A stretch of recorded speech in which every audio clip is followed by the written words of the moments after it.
Pozdrav avanturisti! Prvo, jedan mali trik.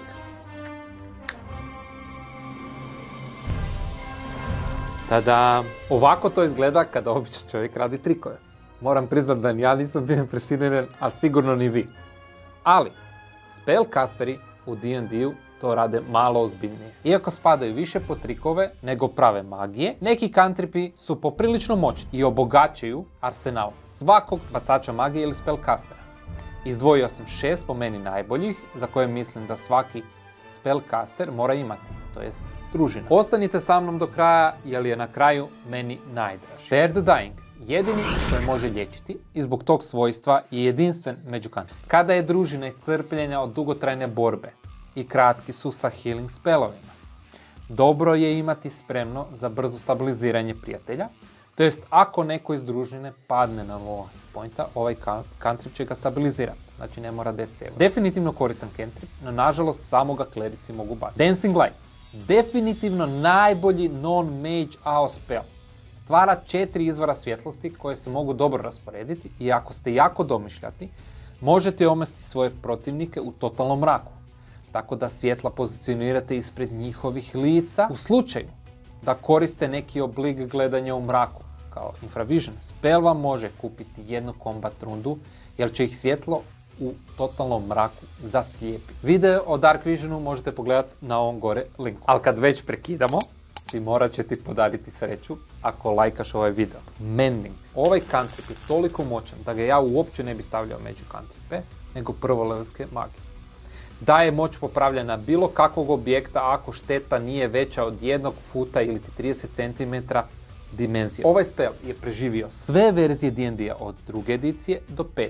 I ako imate u družini lika koji ga može bacati, nikad više nećete trošiti novce na posjete dućanu za popravak opreme. Golde koje ste uštedili možete staviti na štednju sada. Chill Touch. Ovaj cantrip je fenomenalan iz samo jednog razloga. To je da se monster ne može liječiti do vašeg sljedećeg trna.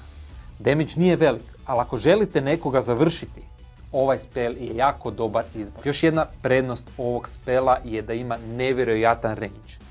120 fita. I na primjer imate nekog trola koji bježi ili izbjegava vaše napade. Kada kastate taj spell, troll se neće moći regenerirati i sav damage koji mu nanesete će mu ostati. Tek na vašem turnu će se on početi regenerirati. Tada već možete baciti drugi spell. Acid Splash. Spell koji ne radi puno damage, ali fora je u tome da je malo monstera otporno na acid. Uz to radi splashing efekt koji zahtijeva saving throw, dexterity, koji malo monstera ima jako visok. Jako fora cantrip. Shillelagh daje više ability običnom oružju, za druide je jako korisna stvar i traje minutu bez koncentracije. Thaumaturgy.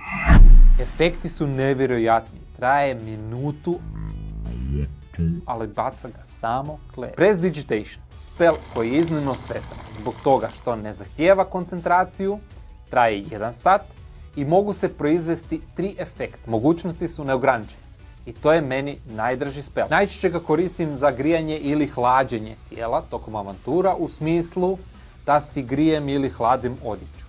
Spell koji definitivno može podići razinu roleplaya ako više naginjete na to. I DM normalno. A sada ću izvesti jedan mali trik.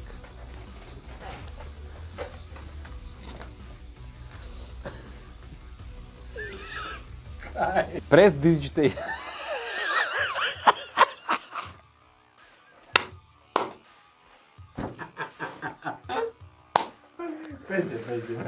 Będzie.